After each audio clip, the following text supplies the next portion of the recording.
has to do it with it.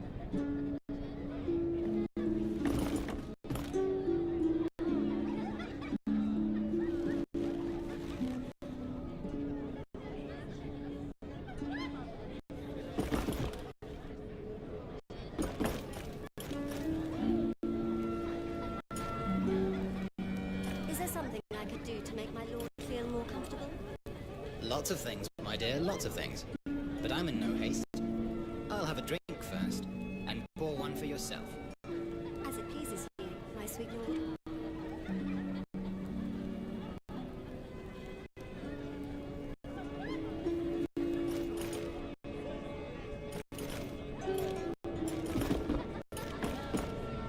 What did I tell you? Aren't these the prettiest little fillies in all of the Seven Kingdoms?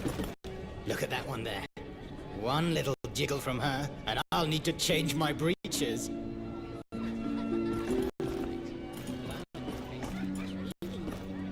you think we can...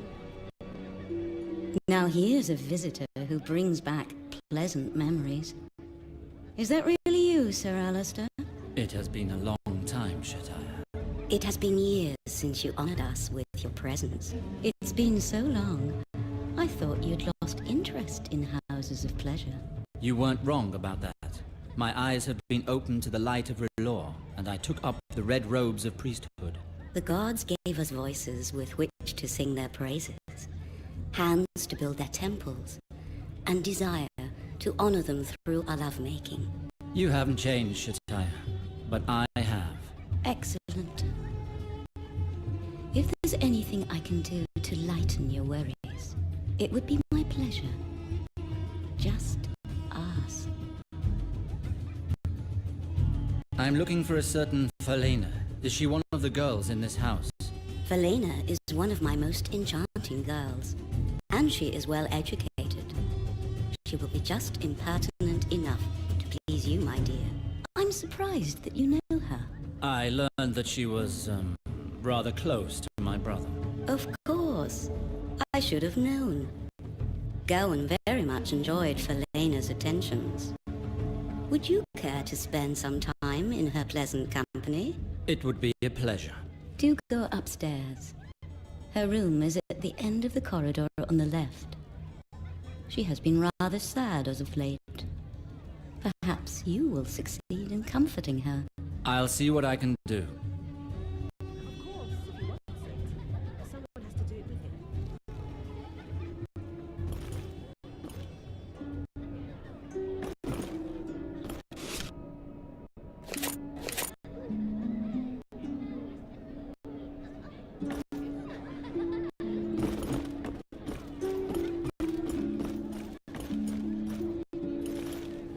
Is there something I could do to make my lord feel more comfortable? The Seven Kingdoms, my dear, lots of things.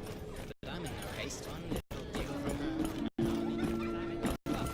You must be cheating, you little slut, I know it.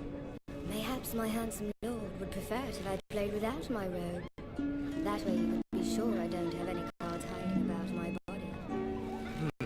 Now there's an idea. Yes, do it.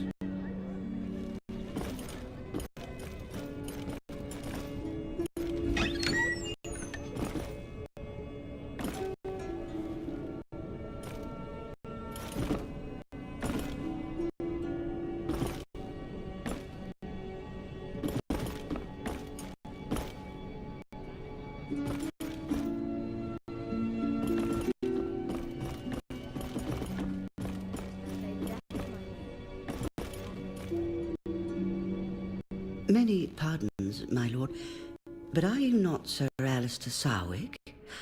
I heard tell that you had returned to the Seven Kingdoms. Indeed. You appear to know much about me. To whom do I have the honor of speaking? I realize that my impromptu intervention might have startled you, my lord, but pray, do not take umbrage. The return of a war hero could not help but attract my attention, particularly when his return proves to be so ostentatious. I won no honors in the war, just scars. But you have yet to introduce yourself. Your modesty does you honor, my lord. You forged quite a name for yourself fighting for King Robert in his rebellion. Excuse my rudeness. I've not yet told you my name. I am Lord Varys, and I hope you will count me as a friend. We never crossed paths 15 years ago, but perhaps you have heard of me?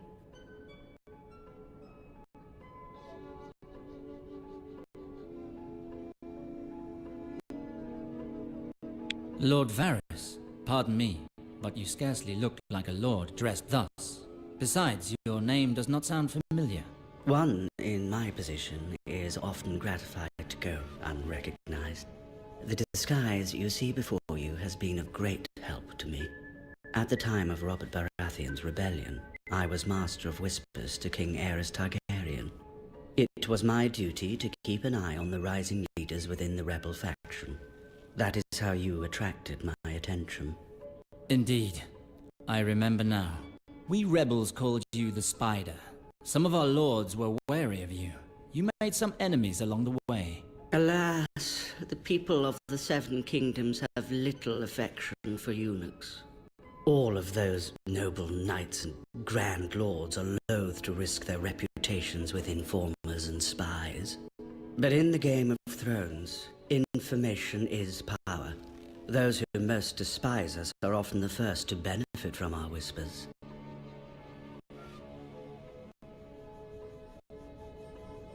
You, who were loyal to House Targaryen. I had thought that you would have fallen with King Aerys. My loyalty is to the crown, Sir Alistair, not to he who wears it.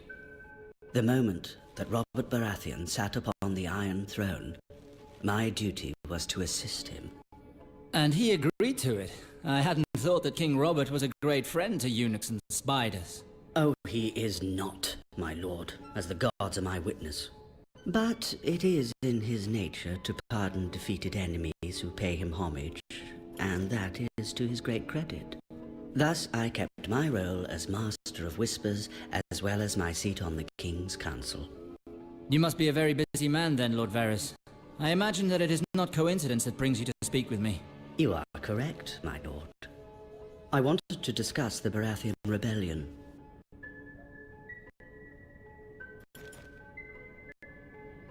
Why not? There is one question that I have never been able to be free of. Do you believe that the rebellion was a good thing, after all is said and done? Is King Baratheon a better king than Targaryen? Old King Aerys was mad, my lord. Mad and cruel. That no one can deny. His habit of burning the great people of the kingdom alive could only bring him to ruin. After that, any idiot could have passed for a good king. As for His Majesty, Robert, his subjects loved him. Of that I have little doubt, but he pays little heed to matters of the realm and remains blind to the enemies around him. I fear that a new storm brews on the horizon. Does that knowledge make you regret your part in the rebellion? No. The causes and consequences of the war mattered little to me at the time. My only concern was to obey Tywin Lannister, my liege lord. Had he ordered me to fight alongside the followers of Targaryen, I would have gone with him without hesitation. I understand. You were just one young knight amongst hundreds of others, and Tywin Lannister was always a demanding master. He dragged you into that war, and you carried out your duty as a bannerman.